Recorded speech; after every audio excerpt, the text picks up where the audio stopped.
Hi, it is the Human Operating System time. So over the weekend, I met a few Wing Chun friends and traditional Chinese martial arts friends.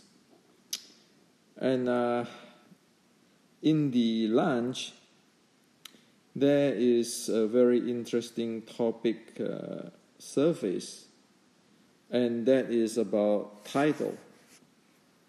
So we chat about the how different people call themselves. Some call themselves grandmaster, some sifu, and then some call themselves student.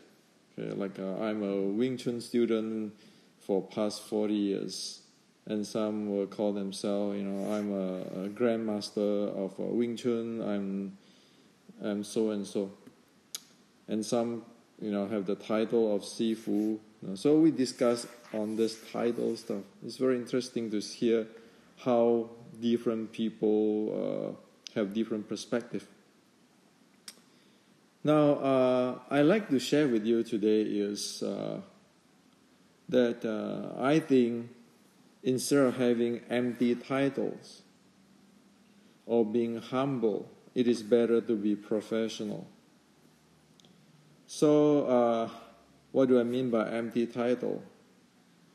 Empty title is such as people call themselves grandmaster and say, I study from such and such grandmaster, and I'm such and such grandmaster. Say, I'm Grandmaster Hendrik. I study with this grandmaster, that grandmaster, that grandmaster. Okay. However, there's no content after that calling oneself grandmaster. Now, why is it a grandmaster? What is a grandmaster? It's not well defined. But usually it's like, I study with the such grandmaster, so I'm a grandmaster too. And then you can see that there are many friends in Wing Chun in traditional Chinese martial art always being real humble, even though they have been teaching for say 20, 30 years or 40 years. They always call themselves a student of Wing Chun or different martial arts. So we can see different type of people, how to deal with this title stuff. However, I think it is better to be professional. So, it's nice to be humble, but it is better to be professional because we don't want to boast ourselves and we don't want to put ourselves down either. We want to be able to tell what it is. Okay, that's what the professional. And we know reality is not a movie. It's not like if I call myself grandmaster, then I'm a grandmaster. It's not that way. It is also not that because I'm humble, then I can say discredit myself. So it is better to be a professional instead of like in a movie. Okay, this is a grandmaster, and that's all. Okay, behind the grandmaster, there's no content at all. So it is better to be. It is a professional. It's like in the university educations, people can tell what is the field of study and their degree. It's like people study MBA or have a master in the mechanical engineering. Then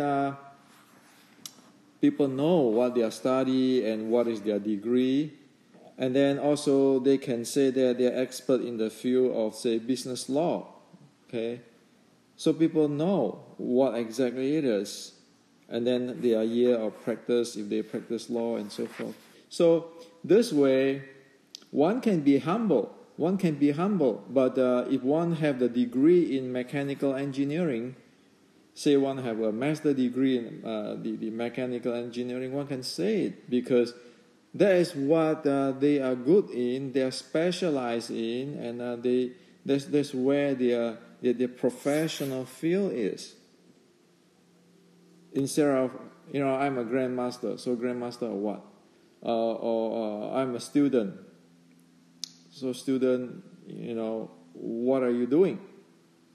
So this is a much better way. So it is not a movie, and it has to be professional for the mainstream people to really understand and really see the value. It just, for example, if two persons sit in the lunch, like the other day when me with different friends. Well, one guy will say, well, I'm Grandmaster Joe. Another guy says, I'm a student of Wing Chun, Mark. Then, if people who sit beside there who have no really understanding of what's going on, will take the mic as a student and assign more value to the Grandmaster Joe, who call himself Grandmaster Joe. So this is not really professional at all. It is better to be like an engineer in the meeting or in the lunch saying, hey, I'm Joe. I'm in the mechanical engineering. I got a degree in Stanford University in mechanical engineering. I got a master degree or a Bachelor of Science degree or Bachelor of Engineering degree, and I'm expert in metallurgical or different thing. It is perfectly honest and perfectly humble, and it have a content where people can know what is going on.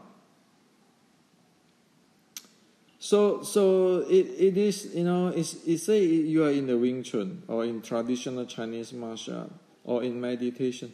It is perfectly okay to be a good kindergarten teacher. It is needed. It is perfectly legitimate to be a personal trainer or a physical therapy or MMA coach. You can be a Wing Chun practitioner, study Wing Chun and be a professional MMA coach, a physical therapy, a personal trainer, or teaching kids. There's nothing wrong with that. And in fact, we can go teach kids. Teaching kindergarten is not easy. It has a different skill. So one do not expect a kindergarten teacher teaching Wing Chun or to the kindergarten is like an MMA coach, because they have different skill. And even though they have the basic education and so forth, but that is different train. Okay? And I see this offer much more for both the traditional Chinese martial art lover or the Wing Chun lover, that they be able to be treated like a real professional instead of not looking at their value. So not everybody can be like that, okay? Because it's not a movie, and this is not supposed to be the goal. It's supposed to be like this. This is real world, and everybody can contribute based on what their situations and their conditions, because not everybody can be an MMA coach, and not everybody can be MMA fighter, and not everybody can be a kindergarten teacher either, and not everybody can be a personal trainer and physical therapy. They can all study Wing Chun or different martial art or meditations, because we are just different, and then the needs is different there. Now, we want to look into one thing which is most of us really do not understand today. The ancient Chinese is much, much more professional and scientific than we think. Okay? Most of us today is looking into this. The grandmaster and the grandmaster teach a student and so forth, like in a movie, like you go watch Kill Bill or the Hong Kong Shaolin movie, and you have all kinds of this kind of stuff. Well, that's not what the traditional Chinese, ancient Chinese teacher or the real grandmaster is about. It is not. And I'd like to share with you the bottom line in the teaching of ancient Chinese, okay, this is the pattern of ancient Chinese teaching. The proper grandmaster or the teacher or the expert, it is professional and it's scientific. It always teach theory and practice. This always come together when they teach, okay? And then they always have accomplishments brought up. Meaning that if you know the theory and you do the practice, you have to have the accomplishment. It's just like you go study mechanical engineering. You have to pass the test and you have the accomplishments of know how to calculate your questions and solving the problem of the mechanical engineering. Okay, and then there will be verifications. It's like if you calculate certain type of structure in mechanical engineering, you have to be able to do that if you're a mechanical engineer in that field. Study that thing or specialize in that thing. And then it has to be verified. Like today, you calculate the structure, you verify it scientifically. Now, the ancient Chinese have that. Okay? So they teach the theory and the practice and the accomplishment and verifications.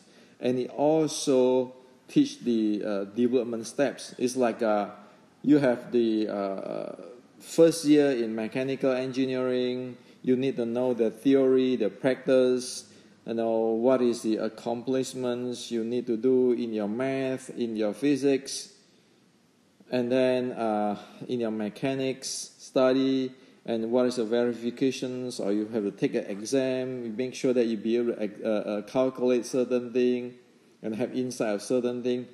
And then the development steps, like this is the first year, this is the second year, this is the third year, then you get a master degree, and then you can have a PhD and so forth. It go always like that, okay? So that's reality. We like it or not, if we dig deep inside the ancient traditional Chinese culture in the teaching, it's like that. Martial arts, meditations, healing art, we always have this, okay? So, for example, in the General Qi Ji Guang 1560s writing and the Shaolin Short Strike 1780s writing, you have those kind of stuff. You have those kind of stuff, okay? It is never this type of stuff. Thing come out of the blue, okay? It's not. So I've been present to you guys many times on the general Qi Ji Guang writing, the momentum and so forth, and then the Shaolin Short Strike writing. You can check my video on before, how momentum and all every different type of stuff. Now, let's get into something even more further. How about 1,500 years ago? How is the Chinese doing? Okay. So this is the Buddha teaching, Srangama Sutra. Okay, you have all the theory, the practice, the accomplishment, verifications, and the process, like how to deal with the 5 skandhas and the theory of meditations and the meditations practice. It's here. Go read it. Okay. So this is more than 1,500 years. Now, when the Buddhism go to China, that is this book. Okay, this book. Okay, so this book is called Xiao Zhi Guan. So right now it has been translated into English. Okay, so we are lucky we know this, and actually, please buy this book. It is very affordable. It is a translation, even though it doesn't go to the details, but you can see what is going on. Now, when I say that it doesn't go to detail, it's like, no, I'm going to share with you why it's not going to details, but at least you can see what is going on. So this Xiao Zhi Guan, it is now translated as the essentials for practicing calmness and insight and dhyana meditations. So it is by Samana Ji. This is Grandmaster Ji. He's a Buddhist monk, and he lived in this 538 until 597 CE. Okay. So this book, this classic, is actually a 1,500-year-old classic that influenced the meditation, qigong, martial art, and Chinese medicines of the China. Okay, and actually this book is like a notebook, studying aids for the Buddha's teaching.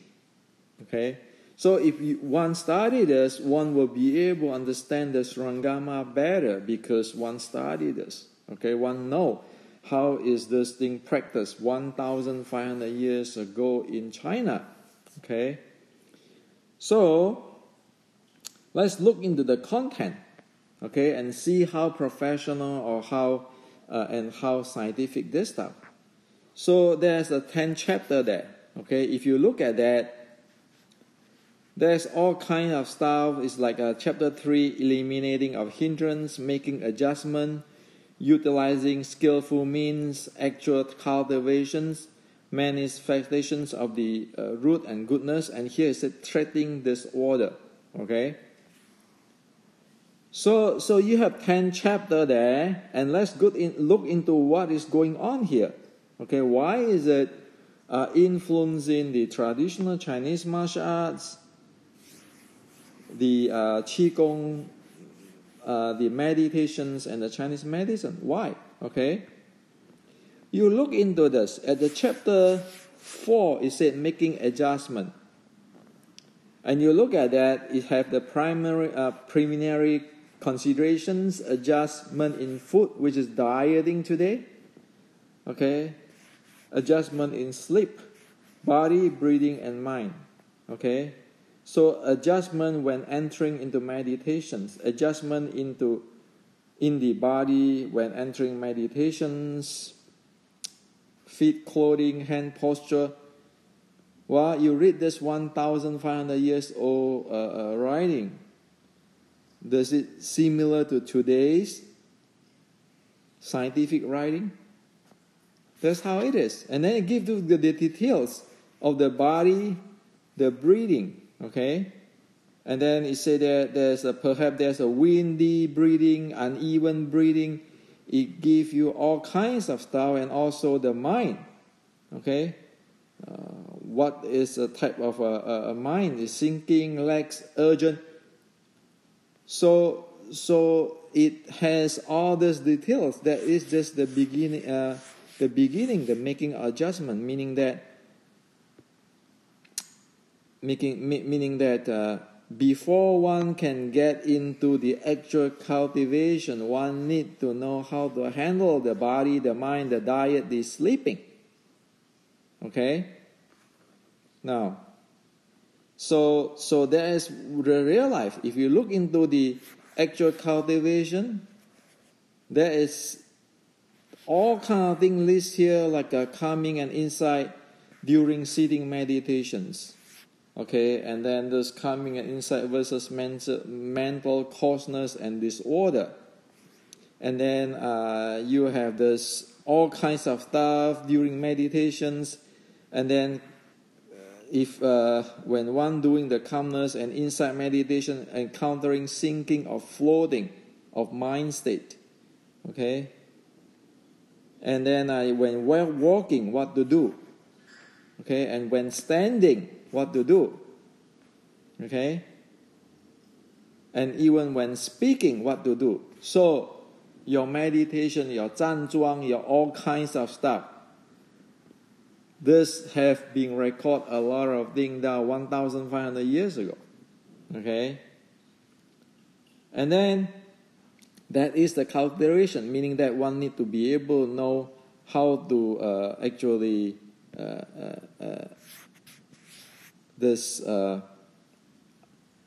how to making adjustment on knowing their body, their diet, their sleeping, before one can go cultivate or develop it. Okay? And then, as for the treatment, remember there's a chapter in treatment. Here, when the practice get disorder, there's a disorder and so forth, there's a treatment. Okay, the treatment. Let's look at this. So this is a treatment of various insight contemplation techniques. Okay, it tells you what type of techniques to use. And so it said the explain of using insight-based contemplations to treat disorder when the one have problem. So look at this. Employing the 6 type of breath. Also, what is this? Today, people call it 6 healing sound, but it is not 6 healing sound. It's using 6 type of breath. And it is using contemplation, using the mind visualization of thought. We're employing the 6 kind of subtle energetic breath to treat disorder. So use the chui, the hu, the shi, all the 6 healing sound. It is in this book. Okay? So you see that it go through have the adjustment, how to practice it, the meditation, sitting or standing, walking, and then if there's a disorder, how to deal with it. Okay? It is this complete. It is this professional. Okay? And the reason just now I say that this book is good, however, it doesn't have the details, is that, while you know this, however, because this translator is not practicing this six breath or healing sound, he's not an expert in that. So this saying subtle energy breath, breath is proper. 6 breath is proper. However, it is not a subtle energy breath. Okay? It is using the very fine type of exhale to do this with the visualizations. Okay? So we need to know, okay? And that's why my recommendation is to get the book, to see what it is, how detailed, how professional is this people into big picture and details, and how things accomplished. Like here, chapter 10 said realization of fruits, meaning that, hey, you know what, you can verify your accomplishments. And they here say recognizing the work of demons. Okay, meaning that if you get into the different state, in today's word, psychological states or certain thing, you need to understand that. Okay, so it is back to here again. Okay, theory, practice, accomplishment, verifications, and development steps. It is there 1,500 years ago. Now, if you look at the Shaolin document, here it said clearly, Okay, here is said clearly. The guy who is sick or have sickness must not practice internal right away. Okay? Because the people who is sick need to first get his the chi and sun or the energy into a certain healthy state before one can practice internal. And in order to practice internal, one need to take care of one's internal organs. And it does show that the internal organ, okay, how to take care or the balance out to make the internal organ healthy. And this is the sixth breath. This is the sixth breath here, which is mentioned here, 1,500 years ago. Okay? So we can track this. And also, in this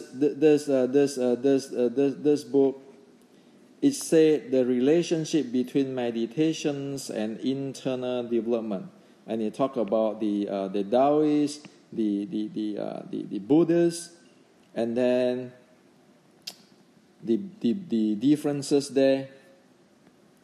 And over here, it talk about the sequence, the process steps of the internal development. And here he said that in Zen, in meditation, in dhyana actually, this is not Zen like today's people talk about Zen, it's dhyana, okay, which is this. When the Chinese, ancient Chinese use the term Zen, is actually this dhyana, okay? It is dhyana, okay? So it talk about there are 3 levels in dhyana, and then they also have 3 levels in internal development. Okay, the top one and so forth, so forth. So as you can see, it is all this stuff. You have the theory, the practice, the accomplishment, verification, and the steps. Okay. As you can see here, it said that you are not supposed to train internal art until one get the energy and the body healthy. One is not supposed to practice internal art, okay? Because that will what do you call it? That will actually diffuse, or they will drain the energy.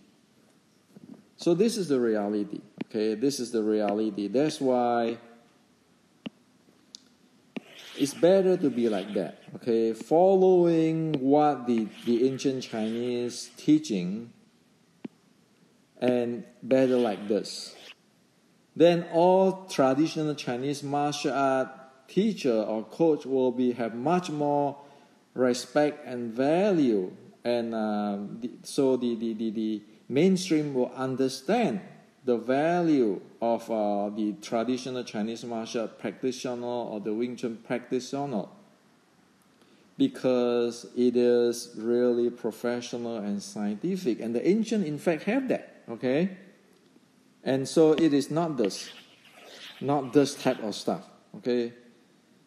And one doesn't have to call oneself student. If one is the personal trainer or the kindergarten teacher, one doesn't have to call oneself student. One can say, well, I study Wing Chun, and I'm a Wing Chun coach or the instructor teaching for the kindergarten level student or the kids for past 30 years.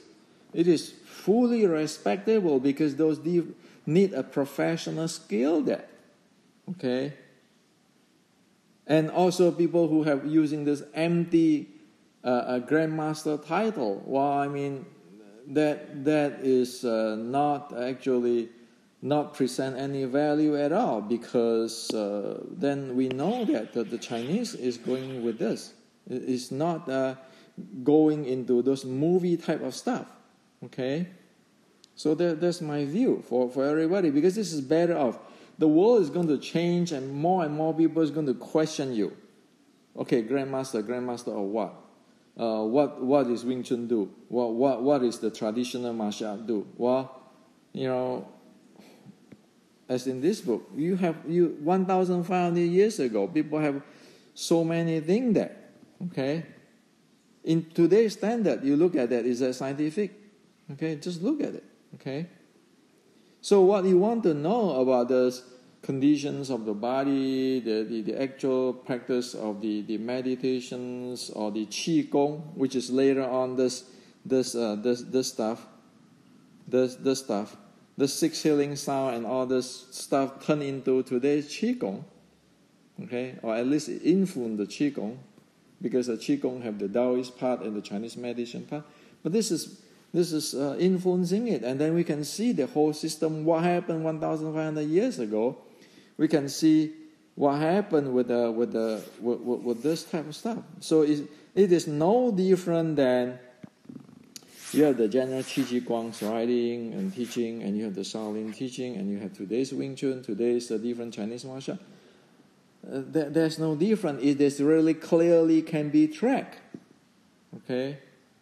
And of course, many people will disagree with me. However, it's okay for people. Different people have their perspective. But over here, I didn't even have my opinion. I just show you what exists in the real world.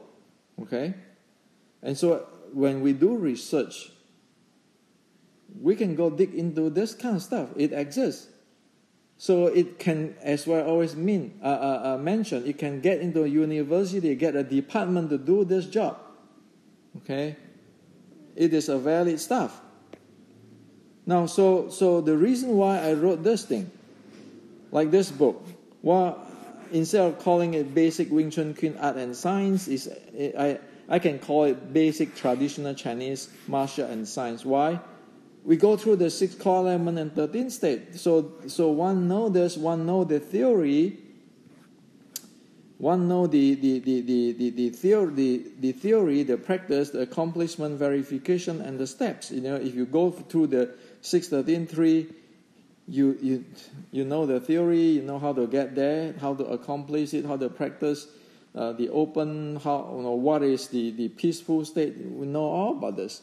This is actually a common denominator of what happened, as what I showed you just now in the general Qi Guang to the Buddha's teaching. Okay, we need to know this thing. Otherwise, we really have no idea what's going on with the ancient Chinese. Okay, and that's why I make it a text for education, is because we need to know what is going on with the Chinese teaching. We cannot live with this kind of stuff. Okay? And same with the Wing Chun matrix. Well, call it basic traditional Chinese martial arts, Shaolin short strike. If one don't like it, me call it a Wing Chun, or like to argue or anything with, because their perspective. Okay? Because this is what actually it is. This is actually the presentation of what is going on since the general Qi Guang time, and what is going on with the Shaolin short strike, what it is. If we say, well, Shaolin Wing Chun is a short strike art, then this is the common denominator. This is the basic of traditional Shaolin short strike art, which is according to the Chinese teaching since 1560s. Okay, so the reason I call what I'm saying in this channel and the books is about education is I would like to show everybody what is going on. Okay, like in the Buddhas, in the Chinese martial art, that is a pattern. That is a pattern there. And if we do not know this, we do not learn this, we do not grasp this, we have difficulties even to teach kids. Because we cannot teach kids with this kind of stuff. And so if we learn that, we know the Chinese teaching and the pattern, we don't have to call ourselves a student all the time because we are not sure what we are learning, so we are student or what it is, okay? And because we are not sure, then because everybody call themselves grandmaster, we can call ourselves grandmaster too. Well, that's why my idea, my opinion is, let's be professional. Let's follow what the proper ancient traditional Chinese teaching. And then we call ourselves, get our title in a very appropriate way. And the mainstream people is logical and reasonable and scientific. It's professional. People will be able to accept that. And then this is how things will grow.